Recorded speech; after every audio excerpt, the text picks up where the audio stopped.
about sort of mentoring and particularly looking at role of emotions. And I was thinking about, what do we discuss? What do I share? And I thought it would be useful for me to share kind of my journey and my work with a number of entrepreneurs. Many of the content that we do are very technical and people go into very great detail, and we spend hours, even days together trying to work on some of these principles. But I will give you an oversight and also share my story. I think that would be more useful. Many times, I get asked about what makes an entrepreneur successful. Anyone who wants to get out there and do something for themselves, really want to make sure that they are successful. Obviously they're investing a lot of time, energy, money, and they're getting other people's money and bringing in other people as well. So it's very important that they know themselves. And it's sorry, is something happening. Yeah. Hello. Yeah. Sorry. Thank you. So it's about really knowing themselves and assuring a greater chance of success. Many times we have heard and learned that many entrepreneurs may not succeed in year one, and even the ones that succeed may not survive in the long term. So there are certain tips that one needs to be aware of for a sustainable entrepreneurship journey. So having said that, I'll tell you a little bit about my background, how I got into this, and why my experience might be relevant, and then leave you with some tips. So I am a medical doctor. I still have a license to practice medicine, behavioral science, neuroscience in the UK. I'm in the NHS and private practice. I also am setting up a emotional well-being clinic within a well-being resort in Dubai. And that's what brings me to Dubai very often. The reason why I decided to do this is to really look at people who are relatively well. When I say well, they don't have to see a doctor or go to a hospital, but they go through a number of emotional issues due to work or family circumstances. It makes it very relevant for me to also talk about the emotions entrepreneurs go through. There are a number of emotions we talk about.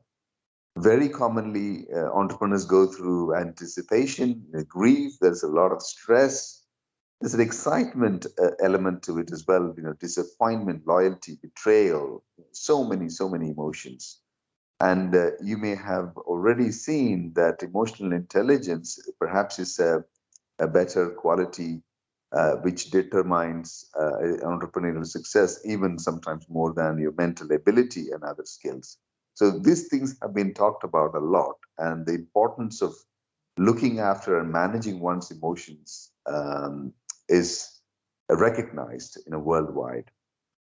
So in my work, and I've been working with particularly people from the financial services industry, looking at influence of emotions in decision making, and we have a lot of examples of how the right emotions have led to right decisions, which have cemented relationships among teams and among friends or people who are coming together to set up a venture, and of course your customers, stakeholders, investors, so on and so forth.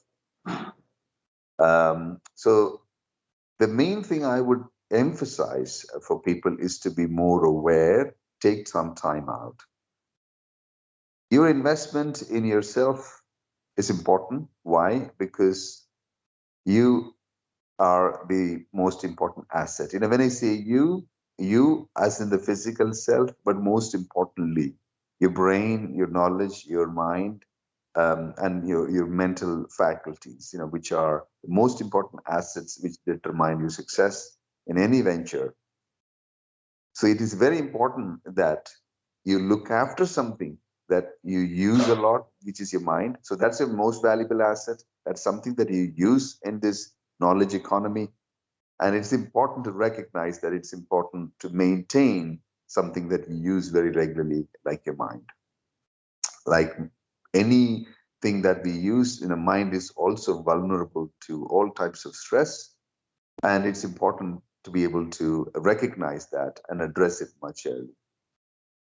Sadly, I see a number of people, including several entrepreneurs, who come to see me very late. When I mean very late, once they have had a problem or they've lost their venture, they've lost a lot of money, they've lost relationships, and they're in the verge of losing themselves. People become very stressed. I know a number of entrepreneurs who regularly self-harm. Some have even contemplated suicide. Some are on the verge of giving up. They have major problems in their relationships and so on and so forth. So when I really want to emphasize this one point, we're all equally vulnerable. We're all human, and we're using our minds in an uncertain territory that we charter, particularly on the entrepreneurial journey. It's important to recognize that our minds and mental faculties will have to be maintained. When I mean mind maintenance, it can be yourself doing a little bit of reflection, thinking about things in a positive way to a certain extent, and if you're feeling stuck, seeking help, being grateful for what you have, being resourceful. These things are very important, but at the same time, also recognizing that when you are not able to manage yourself, it is important to seek help, and seeking professional help is not a sign of weakness.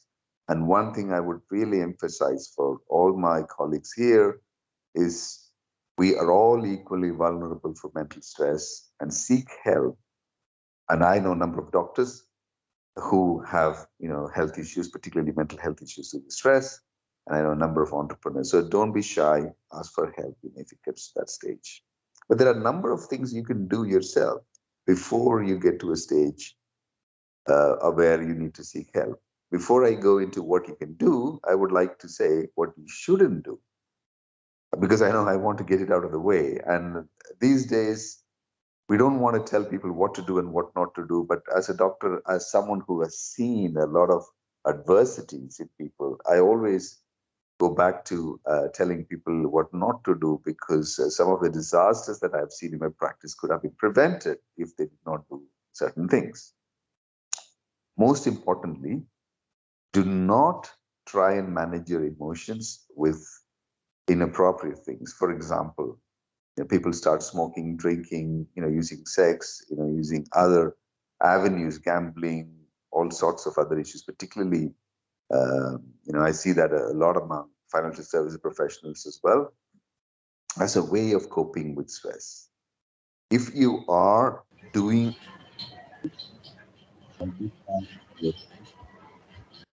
think again. That's all I have to say in terms of what you shouldn't do.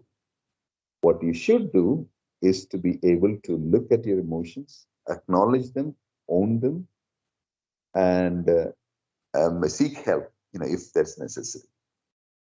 We all have an innate potential within ourselves, and certain conditions allow us to access that potential and allow us to excel in what you do. What's important is to be happy, contented, and be deeply reflective in order to access those parts of you which can allow you to seek success in the way that you want. People talk about, being your authentic self these days. There are a number of definitions for these things, but it's important that you realize who you are, and that's key. And how you do that is by deep reflection, allocating the time for deep reflection and making it a point within the team meetings to allow time for reflection. And also particularly looking at what every incident, if it is not possible to do it every day, at least once a week, how every incident has made you feel, and how you should really look at how these things affect your emotions on a day-to-day basis. From that, you can then look at how you have been dealing with it. Are there appropriate ways of dealing with it? If the things that you use to deal with some of the problems are causing you further problems, that means you're not dealing with it appropriately, and seek help. So these are kind of some of the tips that I would like to share, and I'll stop here because I can go on and on. And everything I mentioned here could be a weekend retreat and workshop, and we go in much detail into some of these tools, put things to practice. So I'll stop here, and I'll wait for questions if you have any towards the end. Thank you. All right. Thank you, Dr. Balu. So first of all, from the audience, if anyone has any questions, please, you could raise your hand and I can allow you to unmute yourself. Okay, Mahima, you have a question. Just give me a minute. Yes, go ahead, Mahima. Hi, Dr. Balu. I just wanted to ask, how do you deal with the feeling of being lost? Because I know like a lot of people here, like this is something so new to them, and there are a lot of things that are bound to be new to you. And then you end up feeling lost because sometimes you just don't know where you're going, even though you're like going forward, you don't really know. So how do you deal with that feeling? It's very overwhelming. That's a very, very important question. No, double L's, we call it lonely and lost. Very common, even though we have access to so many gadgets, social media, you have your GPS, satellite navigations, maps, whatever, but still this generation, including me, living here, really sometimes feel lost and lonely. It's a very important question. So when you think about feeling lost and lonely, we think about finding self. So discovering, finding is the solution to, feeling lost. So allowing yourself to be found and allowing you to go and find is important. And how do you do that? This is a challenge, right? So if you're going on a journey, you feel as if you're not going in the right direction, or you're not seeing the sceneries that you anticipate to see, right? You're expecting a great entrepreneurial journey where you would get all the investments you need, you will have excellent customers and you deliver all the products and services, but that's not happening, right? So go back to the drawing board. This is very important. Go back to where you started, not physically going back, but thinking about where you started. Be true to your values. No matter what happened, there will be a number of distractions. But if you believe in yourself, what is that made you start this journey? Who are your partners in this journey? Link up with them. Connect with self. Take some time to go deep into you and ask, why did you start what you started? And what were you planning to do? So that kind of anchors you back to where you started, your true values. Connect with self, connect with significant others, your family, your friends who are in the journey. Many times there will be a lot of distractors. So what I would say is, don't go too far if you're lost. Search for the things that you lost in the place you lost them. Yeah. And this could be, again, a whole day of conversations and workshop, but I hope you're getting some pointers as to how to go about finding yourself. Yes, that sounds great. Thank you so much. Thank you, Dr. Balu. We have another question in the chat from Mohammed. So Mohammed wants to know, is it best to do work alone or within a team? It depends on the type of work that you want to do. I would say, always use a combination. Team definitely helps. We're all interdependent these days. Nothing, much can be achieved by working alone, is my view, because many things have to be done as a part of the team. But I also recognize that there are certain people more comfortable working on themselves, and certain, I guess, industries and certain tasks need, working on your own for focus. But the only tip I have in that is, ask yourself, why? Why are you working alone? Is it because you want to avoid some distractions and have quiet time to focus and be more productive? Then please do it.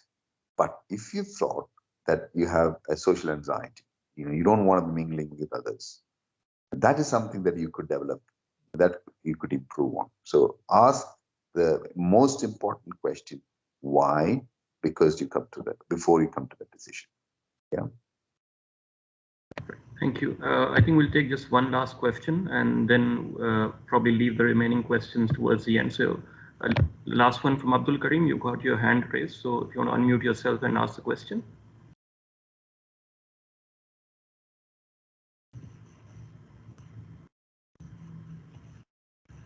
Yeah.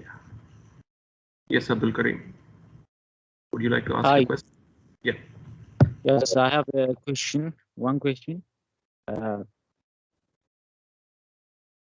think, don't you think that being emotionally hurt, that of, having received the bullying, for example, at the time of your childhood, or, other stuff like you are emotionally hurt, don't you think that this is the greatest, the impetus for one of the greatest inventions of all time, that Elon Musk was receiving bullying, and uh, and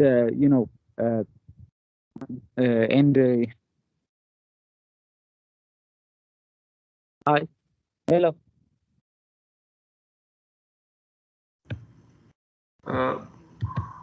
Abdul Karim, we've lost your audio, so maybe if you want to put it in the chat, and we'll come back to this later on. If you could put your question in the chat, and later on we'll address this after the talk. Right? Okay. Thank you, Dr. Balu. I think it's a very, very interesting area. You know, we look at a lot of other aspects in entrepreneurship and even in general life. You know, but mental health is really, really very, very crucial and important, especially in the times that we've been living in the last couple of years with the COVID protocol, with the COVID scenario. What we call as entrepreneurship cognition. You know, these are new terminologies that are coming up. You know, we can talk more, but you know, these things are very important. So what I'll do is maybe I'll come back to this question when you're finished. Yeah, just ping me, because I can mute myself and wait. Yeah, this is a very important area, particularly childhood trauma, you know, bullying in school, colleges, bullying within teams, and how they impact on the entrepreneurial journey. Yeah, thank you very much. So I'll mute myself and I'll wait. Thank you. Thank you, Dr. Balu. All right, so now I would like to invite our next presenter. Our next presenter is Mr. Ali Mahmood. Mr. Ali is an investment operations director with Plus Venture Capitals. So, Mr. Ali, yes, Mr. Ali is here with us. So, Mr. Ali, I'll pass on the mic to you. You can take over, please. Do you want to share some slides or something? No, I think I'll just talk. Thank you, Jaspreet. So let me just make it as casual as possible, so perhaps it can also be interactive. Let me just introduce myself and talk about what I actually do. So being part of Plus VC is a venture capital firm that invests in seed and Series A startups. That we've just launched and planning to invest in startups in the region. Prior to that, I've been part of,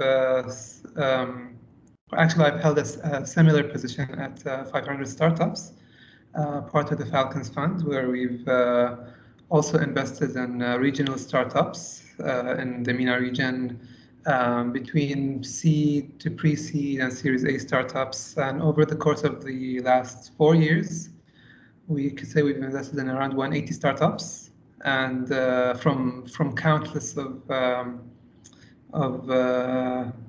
businesses that have applied. So I'll just use this to I guess talk about the basics of fundraising and what investors expect, and how the process is when it comes to someone who started an idea and developed it to a startup and is just trying to fundraise.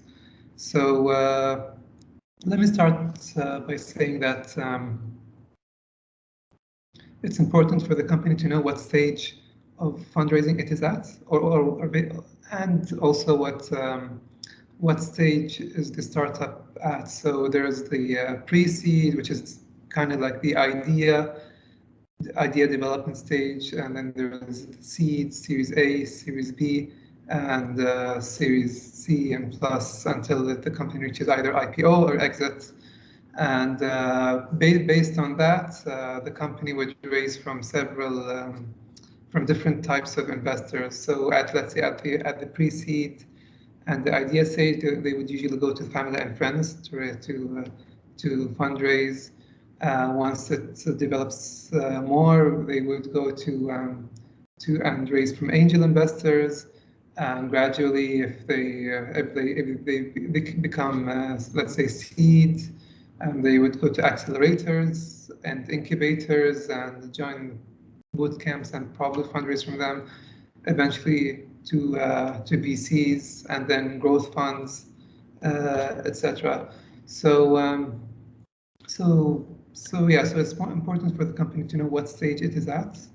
Also, another thing to recognize is that is what investors are actually looking for. So coming from a VC background, what we usually, or actually what most of the investors or all of the investors, no matter what stage the startup is at, the first thing they would usually it's best for them to look at is actually the team itself. So having a strong team.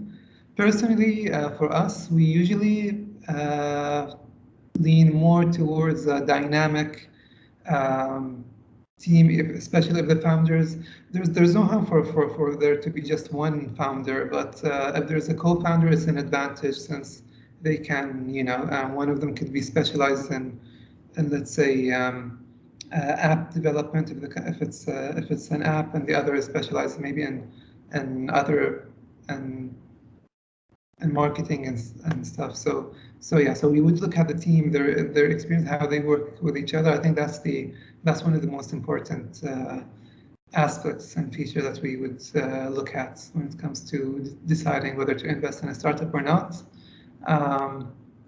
Another thing that we usually look at also regardless of what stage the startup is at, as the traction. So so for a VC, we would look at because it's a later stage. It's a let's say it's a seed and Series A stage. So we would look at the company's growth over, let's say, the past 3 months. So the month-to-month growth. In terms of either both the revenue and number of users, etc. When it comes to an early stage, let's say the company still let's say haven't launched yet. Even when it comes to angel investment, they would still look at something, some kind of traction. Maybe the company hasn't made any revenues yet, but there should be some kind of for example, they might have made some researches or gained some interest from potential customers. So it's always advisable not to go to investors empty-handed. Ideas are great, so they could approach investors with idea, but or early stage, much earlier, pre-seed stage investors with ideas, but there has to be some kind of traction with it. So because the most important thing is execution. So ideas are great, but they're worthless without execution. We do hear lots of companies that are founders that are trying to come with ideas, but we always do look at the team and execution and their growth. So that's what we usually look for when it comes to startups. I also would like to talk about some of the basics, technical basics when it comes to investing in startups. There's two types of way that the startups raise money. One is actually priced rounds, equity rounds, and the other is through convertible notes.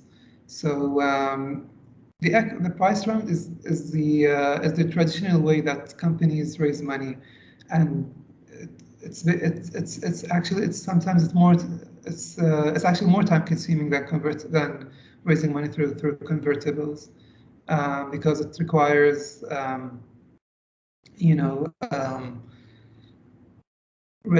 so the company is registered, but it requires following up with the local jurisdiction, actually distributing the shares and everything.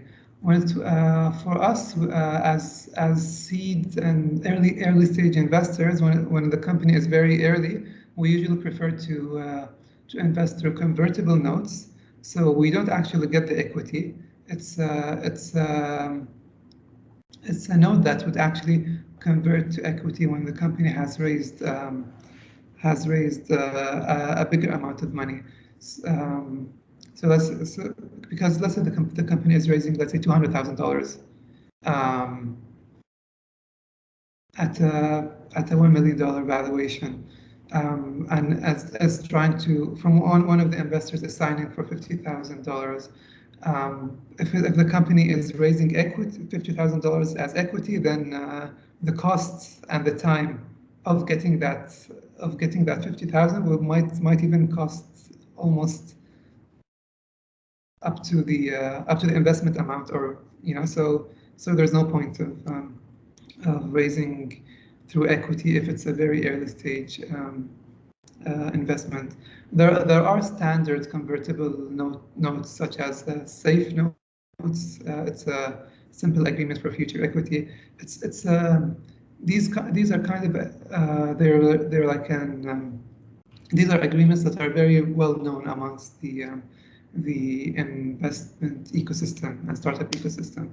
So yeah. Other than that,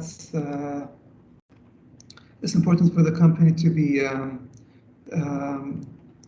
technically to be investment ready legally.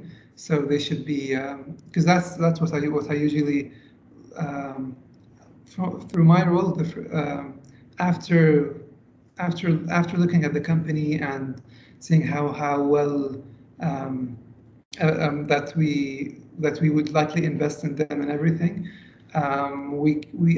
Usually investors, they cannot invest in a company that is actually not established. So the company has to be incorporated in a jurisdiction that the investors would usually invest in, like standard jurisdictions. It has to have a proper structure. So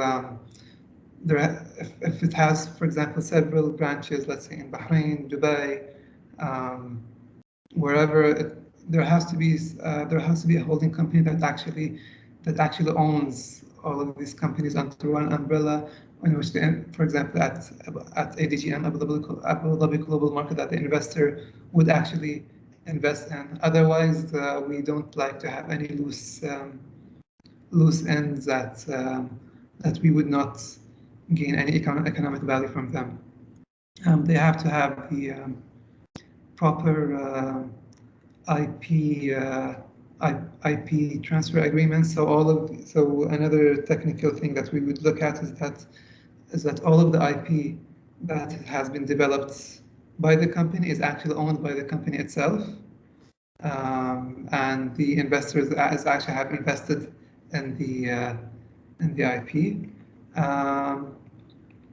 Yeah, and another thing to look at when it comes to these agreements are it's a very if I keep I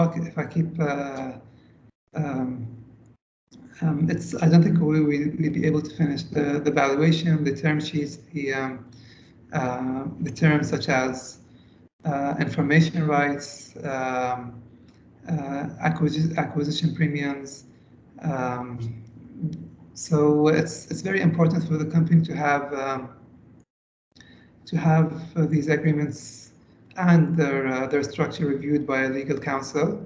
We always recommend for the company to have a legal counsel to review their documents and the terms and everything. Yeah, so other than that, I would leave it to the company. If anyone has any questions or anything, I'll be happy to answer. Thank you, Mr. Ali. I think some interesting perspectives. So when your funding is obviously one of the core things that you need, when you come up with even an idea. So some interesting perspectives on the number of founders, for example, the value that it gives the company, other aspects where exactly you were based and the jurisdiction an investor can invest in. So some interesting thoughts there. I think we have a question in the chat from Mr. Ali. The researches that can be used as tractions, can they be conducted by you, or can you use other researchers' results can you elaborate on the Series A, Series B, please? Yeah, so what I mean by traction is something something tangible that the company has to offer. So so when it comes to researchers, we usually it's good. It's an advantage if the company has done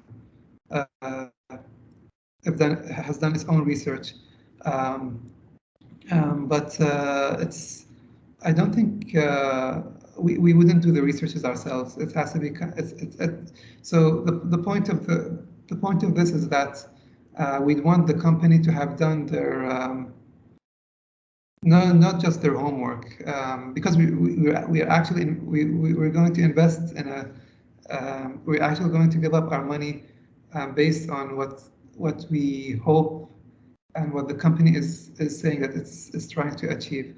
So it has to be based on some kind of traction. For example, the company has to these researches, they have to be related to what the company does and prove that, for example, they have some users that are interested. If it's for example a very early stage company that there are some users that are interested. So these researches have to be conducted by the company and have to have some known results that they can present to the company. And what's the other question? Is it related to? I think the difference between Series A, Series B. So a little bit, if you could elaborate on that. Yeah. So there is no specific formula for what stage a company is at. It's kind of comparing it to the market. So usually because we come across lots of startups. So Series A are usually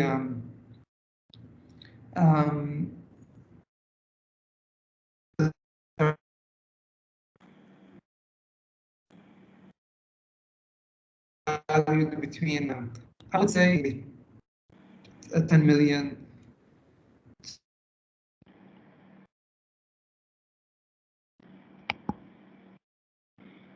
15 million, 20 million. That's $50 million or more. So so it's not a matter of exactly how much a formula, an exact figure. It's just that it's according to the market. So so yeah. So we usually see that Series A startups are valued between 10 million to, we could say, 50 million, sometimes more, and Series B more than 50 million, sometimes more than 70 million. Depends on how on the startups also revenue and traction. So at Series A also the company is still at the growth stage. They're still they're generating revenues, but they're not but they're not still at the tip of the at a stable revenue. Series B is when the company is actually have generated enough. The revenue is actually stable and is actually interesting to growth stage investors. So once again, it's not a matter of exact formula. It's just it's based on the market and as the company grows and networks with investors and other startups and becomes part of that ecosystem, I think they would automatically spontaneously recognize the different stages and could differentiate between them. I don't know if that makes sense. Thank you, Mr. Ali. Mahima, can you maybe hold your question for, wait for the next presentation, and then maybe at the end we can take questions. So And I think there are a few in the chat also for Mr. Ali. So maybe Mr. Ali, we can address them after our, Mr. Raj's presentation. Sure. So now, thanks a lot, Mr. Ali. So now I would like to invite our third speaker, Mr. Raj Nambiar. Mr. Raj is an academic director for the Western International College, which is running the University of Bolton, UK, and Northwood University, USA programs in the UAE for over the last 15 years. So Mr. Raj, I'll pass on to you. The floor is yours. Thank you, Jaspreet. Can you hear me? Yes. Okay, perfect. Thank you, Jaspreet. And it's a tough act to follow, and I'm sure the audience today is made up of budding and young entrepreneurs. So I saw the questions directed at Dr. Balu and Ali. So hopefully, my bit here can add value to the conversation that we're having today. So obviously, I don't. People tell me that I don't have a single entrepreneurial bone in my body. But having said that, I think so. I can share a few life hacks with colleagues and students here. As they move on the journey towards becoming serial entrepreneurs and business folks known around the world. Again, I'm sure this is part of a series of workshops that a lot of the students and a lot of the participants in Excellence have attended. So, you probably heard them all. But again, some nuggets of wisdom based on the experience. I'm what they call an academic, a serial academic, although I don't get too much time to spend in the class anymore because of administration and boring things like that. But before I became an academic and before I started with the University of Bolton, which is, by the way, university in the north of England, 20 minutes from Manchester. So they were brave enough to set up their first outpost as a branch campus in Ras Al Khaimah. So in case, people are not familiar, the UAE is synonymous with Dubai and Abu Dhabi. We are one of the lesser cousins in the Northern Emirates. So that's as far as geography goes. But having said that, before I came into the world of academia, I used to work with Cadbury's, the chocolate people. So, and that's where I realized the need for furtherance of qualification, the need to travel, the need to be exposed to different markets, different experts around the world, which then took me to the US. But before that, the sales position that I held at Cadbury's taught me a few ground realities. And I'm sure that although you're young and raring to go, some of the life hacks came from very early in my career from Cadbury's. And one of the most important hacks from there was, as a salesperson, you're faced with disappointment on a continuous basis. Now, I'm sure people have talked to you about plan B, plan C, whatever. I'm going to be talking about how to handle the disappointment, and the sense that, unless you have had disappointment, life is not a bed of roses. You have to face the ugly realities from time to time. So, handling rejection, is a very, very important part of all of us. And we need to have, a coping mechanism to deal with disappointment on a daily basis. So, while you're, building your prototypes, innovating on a consistent basis, trying to pitch your ideas to everybody who's there to listen, oftentimes you get shot down. So when you get shot down, what do you do? As in, do you mope about, not knowing what to do, or do you pick yourself up and get on to the next big idea? I think so. Most of the entrepreneurs, most of the successes that we see, the Teslas of the world, the Ubers of the world, the Spotifys of the world, all have, all the founders or the co-founders or people behind those companies. I'm sure they would have faced disappointment. Some of it is documented, some of it is behind the scenes, not many people know. But having said that, what we need to realize in life, disappointment is part of everything that we do. And we need to have a strategy to cope with the disappointment and move on to the next big thing with the same levels of motivation. Moving on to the next phase of life, in 92, I started a career in academia, right? And that's where, a part of it, will make immense sense to you. I'm not an entrepreneur, but I've had the opportunity to work with a serial entrepreneur. And when you say serial entrepreneur, a man who is ideating all the time, I will obviously, for the sake of privacy, will not name the person here. But having said that, having worked with him for over 20 years, I don't claim to be the backbone or the person behind the success. But having said that, I've been instrumental in creating part of the success that this entrepreneur has had in his lifespan. And that's because he moves on from one idea to the other.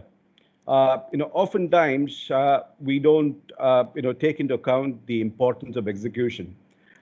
Ideation is good, but if the entrepreneur doesn't have the patience and the perseverance, who's there to ensure that the idea is nurtured from the bud stage into a full-blown plant?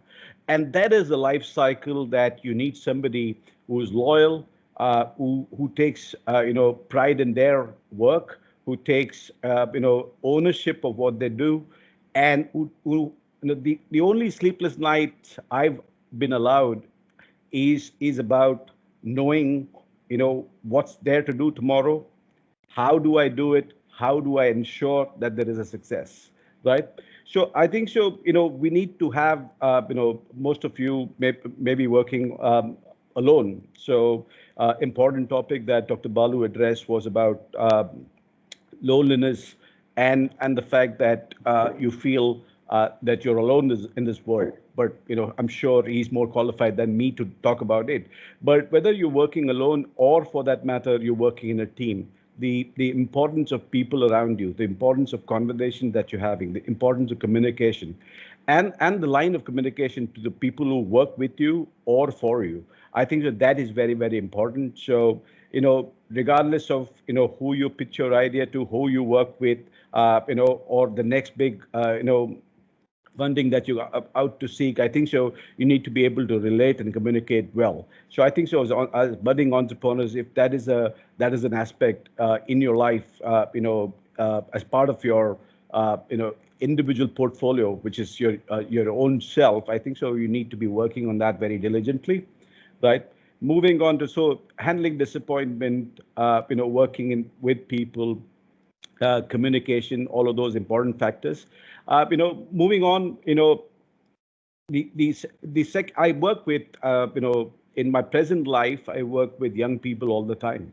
And these are students who come through the doors, some at the foundation level, wherein they are as young as 15 or 16. If they are coming into the bachelor's, it's about 18. And we have mature students who come in for the postgraduate program. Regardless of where they come from, it's oftentimes a challenge to keep up with them because sometimes you feel like a dinosaur, a fossil. But what energizes me is the conversation that that I have with these young people. As an institution, we've always believed in output more than input. So we take pride in the fact that we have a lot of students who come in through the doors with a lot of blood on their mark sheets. When I say blood on the mark sheets, they haven't done too well in whatever they've done previously. But once they are here, they are under our care, under our tutelage. And that's when each of us educators, I'm sure there are colleagues from Middlesex here as well, and they may be looking at some of these cases as well. I take special pride in the fact that, I take it upon myself to connect with people who haven't done really well in life and are aspiring to do well. Of the recent past, we've seen some successes as far as students going on to graduate really well and starting their own businesses. So while we may not have had direct input into their business itself, we believe we have had a part to play in shaping their lives, shaping their careers, encouraging and motivating them as they go through the journey with us. So when I say input, so when these guys come in to study with us, they're oftentimes disappointed, dejected at having not done well in life. So the advice to them is that, whatever you've done till date is water under the bridge. Let's look at the journey forwards. Let's look at what's going to come tomorrow, and let's work with your ideas. Let's work with everything you've got, and we are here to support you. You're no longer a number. You're no longer just a name. You're more than it. You're part of the community, the fabric that that defines us. That is our essence. And so let's work as a team. So, obviously, gone are the days when you had a professor stand up on the stage and be revered as a sage on the stage. These days it's about being guide on the side. I think so. As entrepreneurs, as individuals, as somebody who has aspirations, dreams, and a lot of hopes for tomorrow. I think so. You need to be surrounding yourself with people who can talk to you, relate with you, communicate with you, help you through the highs and lows. And wherever you go, I think so. You need to surround yourself with people who can contribute to your journey. Whatever little bit, and these could be your parents, these could be your friends, these could be your tutors. But regardless of that, I think so. It is important that you communicate with those around you, those above you, those working for you. That's what makes a journey complete. And I'm sure that once you put your head around it, you've heard a lot of wisdom from previous speakers and from the speakers that have spoken before me.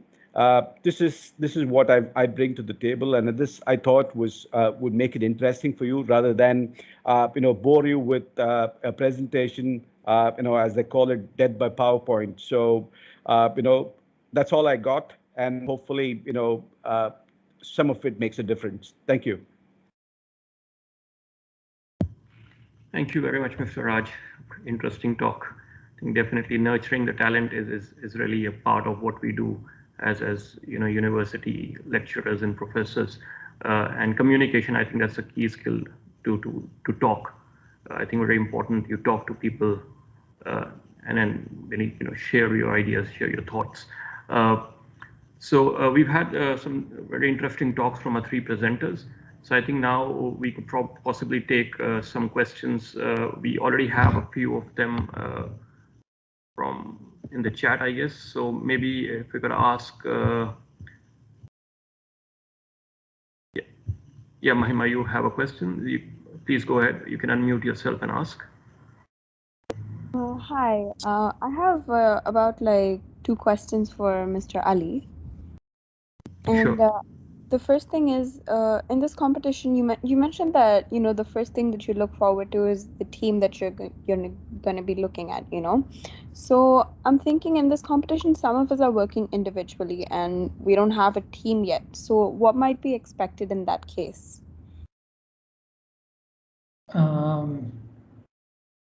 So it's fine if it's totally fine if there's if you're an individual, but perhaps my advice, maybe in the future, is if you think that if the startup is moving forward and you're going to try and grow eventually, and I think it would be beneficial to find, if you're comfortable as well, to find some perhaps good other co-founders and team that would actually contribute well to your startup. There's no harm in doing it alone, sure, but it's always an advantage to have more than one mind, when it comes to decision making and different roles, especially because each member would have a specific a crucial role that they would be involved in. So for example, one member would be more into the app development itself. Another member would be more involved in marketing the app startup and networking and everything. Maybe also more involved in fundraising, because we usually see these kinds of dynamics. For example, if there's three team members, each team member is actually in charge of one aspect of one major aspect of the company, you know. So yeah, hopefully this answers your question.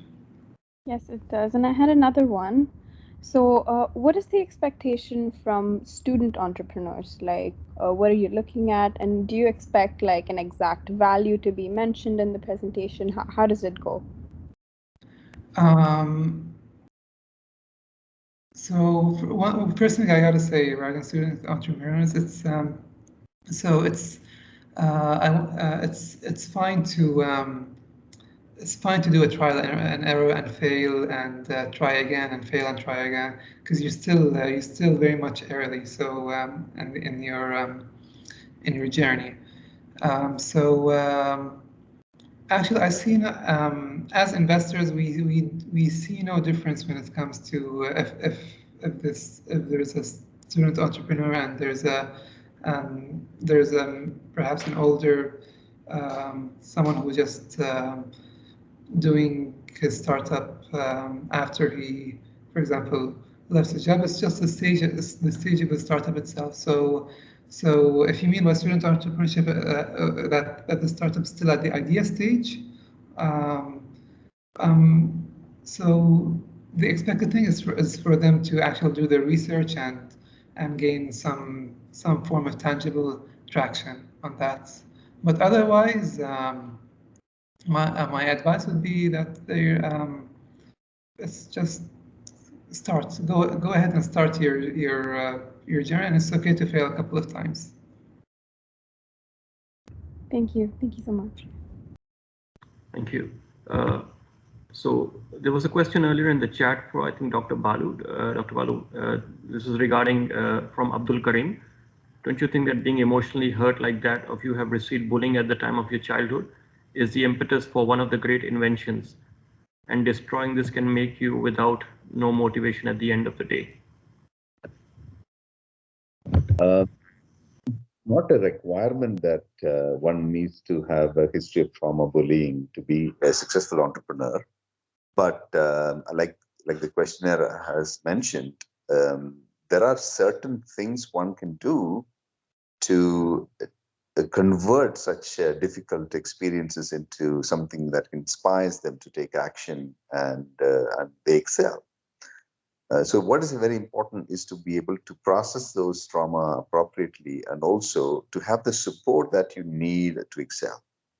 Because there are two. Say if you took two candidates, two of them may have been bullied. One may go on to become extremely successful. Another may end up having deep emotional problems and losing their lives and careers.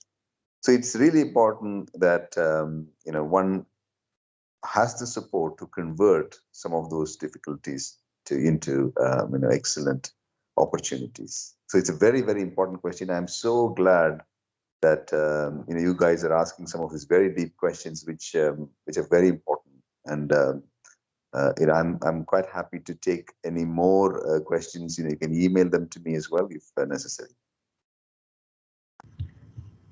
Thank you, Dr. Balu.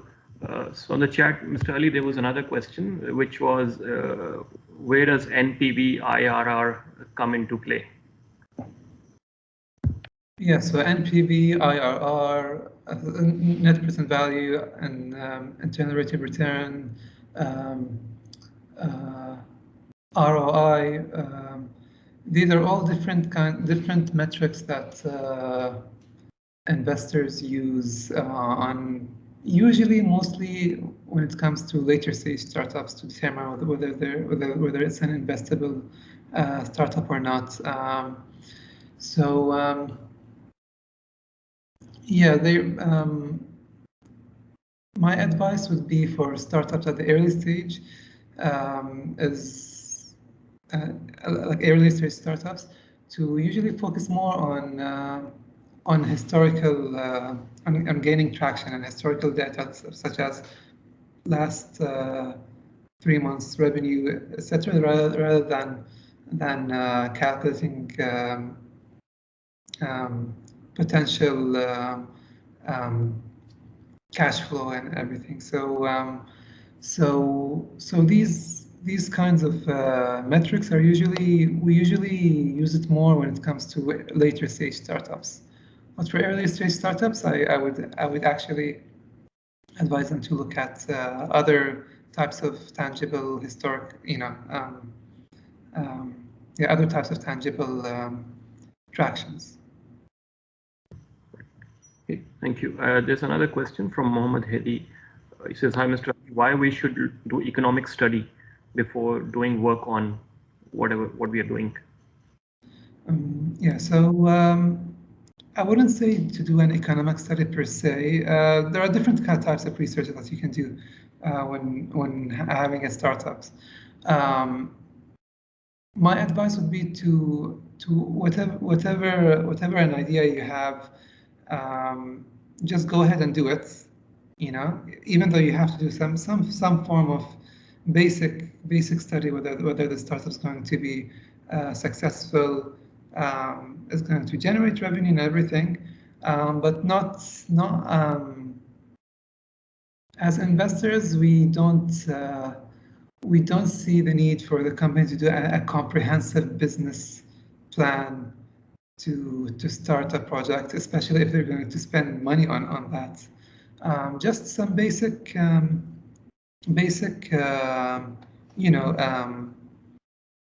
some basic economic study, whether the startup is going to be successful, how much costs versus revenue, and just go ahead and just start doing the project itself. Yeah. Thank you. Mr. Ali, I had a question. So I just want to, you've spoken about the pre-seed, the seed, the venture capitalist funding, and so on. How do you see the role of, crowdfunding in this whole thing? So crowdfunding is an interesting area where, new project ideas, people are trying to pitch in for a wider audience and get, some funds collected. How do you see the role of that in relation to startups? We did see even some of our startups before they even some of our startups when it came to us investing during 500, they did work on crowdfunding before they've approached us. So it's actually I see it more thriving nowadays rather than it's actually being developed more, and it's certainly useful for startups, but we don't see it much used when it comes to later startups when they've come and approached other investors, VCs, institutional investors for funding. I think they would be beyond they would be beyond that. But it's certainly beneficial for startups at the earlier stages when it comes to crowdfunding, and it's picking up actually, especially these past few years. Yeah. Okay, great, thanks. Yes, Mahima, you have another question? Yes, I do. I was wondering if, is it better if the entrepreneur has some extra money or has something saved up or some funds before approaching an investor? Is that a better idea? Yeah, let me answer that. Certainly. So especially if the company is if the company is at the very early stage, usually you would use that money even from family and friends to actually set up the startup and start launching it and operating on it, and using that money to actually make some form of traction when it comes to revenue and some form of traction before approaching the investors, because always especially for VCs like ours, we do usually look at it's always an advantage if the startups actually have utilized some form of capital to have gained some kind of growth over the past few months. So yeah, so we usually always look at the past few months, what the company has done before before making a decision, and it's always it's always an advantage if the founder has put in some of their money and actually used it to gain that traction and revenue and growth. Yeah, Thank you. sure. Thank you. Do we have any more questions? Many of our audience here. Mr. Ali or Dr. Balu or Mr. Raj, any questions? I think there's one from Mr. Ali. Is there any specific investment capital that VCs are ready to invest? How do you tackle Toshiba and the whole program? Yeah, I don't understand what's meant by a specific investment capital. So, so do you mean a specific amount of money, a specific ticket size that VCs would put in? Yeah, depends on what VC is. For example, for us, Plus VC, our ticket size for first checks when it comes to investing in startups would usually be around $100,000 to $200,000. But what usually the company, let's say it's at the Series A stage, at the Series A stage, they would be raising a certain amount of capital. Let's say the company is trying to raise $1 million at a $10 million valuation. So they would approach different investors, and each VC and investor would be interested. Yeah, if they're interested, would be interested in putting some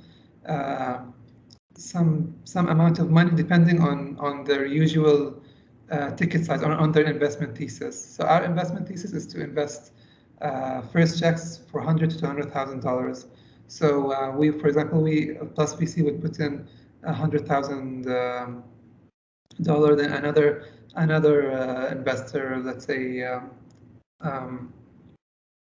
MEVP, would come in and put in 200,000, depends on what their investment thesis is, until the company raises that specific amount of capital for that specific round. So yeah, it depends on which on the investor themselves. They have each investor has their own ticket size that they would usually invest in.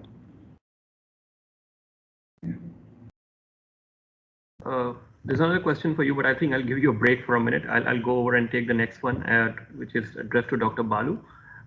Dr. Balu, there's a question from Sumaya, and it's, how do we train our mind to work calmly while doing multitasks? Okay, so this is about training minds to do multitasking. Is that what your question is? Yes, Sumaya, so you're asking about how do you train your mind to work calmly while you're multitasking? Yes, so how to maintain that? So the general recommendation is, if you can, focus deeply on one task rather than multitask, because your efficiency goes down. So delegate when there is a need to multitask. Yeah, so delegate when there is a need to multitask is important. But what's also useful is what kind of multitasking that you're looking at. If they are very diverse activities, then I would recommend don't multitask, because you will increase your risk of stress. But if they're linked, related activities, then I would say, rather than looking at training your brain to multitask, focus on one task and then go in a sequential way to get the most out of your brain. Right. I hope that answers your question, Sumaya. We can look at, there are particular focus on multitasking, but they are slightly different in that, how do you work with a distraction, for example?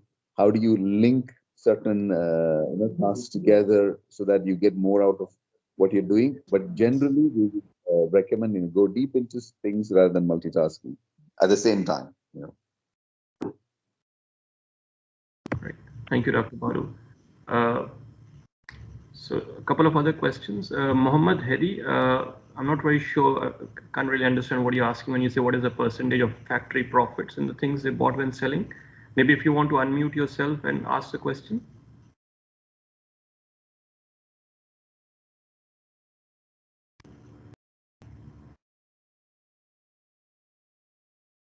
Mohammed Hedi, are you there?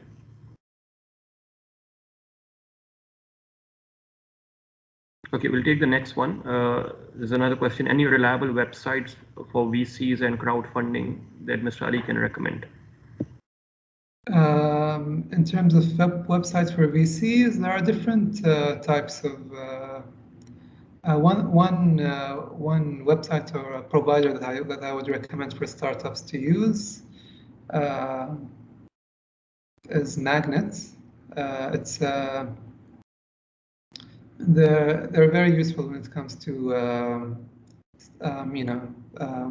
startups getting to know different investors and what's happening in the region, and the different funding activities that are happening. So Magnet is very useful for that. Then there's Crunchbase, also different news for globally, not just for the region. In terms of crowdfunding, I'm not very much specialized in crowdfunding itself, but there are different crowdfunding platforms. I actually forgot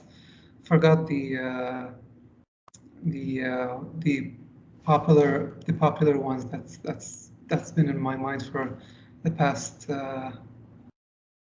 That's been in my mind. But but I would recommend Magnets and Crunchbase when it comes to in getting to know what's happening in the region, and also joining these kinds of events, networks, GITEX, for example. I think it's mostly